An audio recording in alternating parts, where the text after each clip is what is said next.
ይቅርታ እንዲህ በማድረግ ኦቨር ከአንቺ የምታደርጊ ክፋት በኔ ላይ ኦቨር ሲሆንብኝ ነው እኔ አንቺ እንድታይ የቻልኩልሽን እንድታይ የቀረጽኩሽ እኔ አጠፋልሻለሁ ብዬ ይቅርታ ብዬ እንኳን ድምፅ ልክላታለሁ ያለ ነገር ይሄ ነው እንጂ ሌላ ነገር ሌላ ችግር ነው።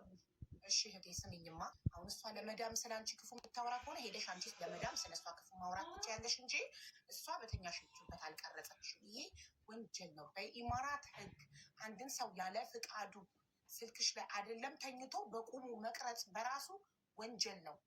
ከ5 ዓመት እስከ 10 ዓመት ያሳስርሻል። አሁን እሷ ለመዳም የቀረጽሻትን ወስዳ አሳይታ ለመዳም ብትናገር ቀጥታ ፖሊስ ነው የሚጠሩት። ነገ እኔንም ትቀርጸኛለች ብላ መዳም ቀጥታ ፖሊስ ነው የምትጠራብሽ።